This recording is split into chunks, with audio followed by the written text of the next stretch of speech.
தினம் வீரகேசரி பத்திரிகையில் தலைப்பிடப்படுகிறது.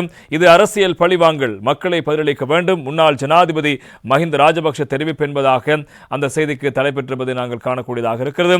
நாட்டு மக்கள் அரசாங்கத்தின் நடவடிக்கைகளை சரியாக புரிந்து கொண்டிருக்கிறார்கள். இது போன்ற நடவடிக்கைகள் பழிவாங்கல் செயலை தவிர வேறொன்றுமில்லை. அரசியலில் கைது என்பது ஒரு மரபாகும்.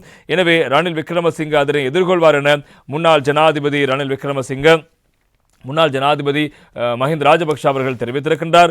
நேற்று சனிக்கிழமை சிறைச்சாலை வைத்தியசாலையின் முன்னாள் ஜனாதிபதி ரணில் விக்ரமசிங்கவை பார்வையிட்ட பின்னர் ஊடகங்களுக்கு கருத்து வெளியிடும் போதே அவர் இந்த விடயங்களை சுட்டிக்காட்டியிருக்கின்றார்.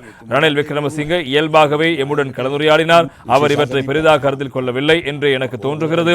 அரசியலில் ஈடுபடுவதாயின் இது ஒரு மரபாகும். அந்த வகையில் இவ்வாறான சம்பவங்கள் அவருக்கு உரித்தாகும். எவ்வாறு இருப்பினும் அவருக்கு இவ்வாறு நிலைமை ஏற்பட்டிருப்பது கவலைக்குரியது. சில விடயங்களுக்காக அரசு தலைவர்கள் கைது செய்யப்பட்டு விடயங்களுக்காக அரசு தலைவர்கள் கைது செய்யப்பட்டு சிறையில் அடைக்கப்படுவது தவறு என்பது எனது நிலைப்பாடாகும். முன்னாள் நிறைவேற்று அதிகார ஜனாதிபதி ஒருவருக்கு இவ்வாறு இடம்பெறுவது சிறந்த விடயம் அல்ல. இதற்கு மக்களை பதிலளிக்க வேண்டும். இது அரசியல் பழிவாங்கல் அன்றி வேறொன்றுமில்லை. நாம் மக்களை நேசிப்பதால் தான் அவர்கள் இன்றும் எம்மை நேசிக்கிறார்கள் என்பதாகவும் முன்னாள் ஜனாதிபதி மஹிந்த ராஜபக்ஷ அவர்கள் அவரை பார்த்துவிட்டு வந்த பின்னர் ஊடகங்களுக்கு முன்வைத்த கருத்தாக இருக்கிறது.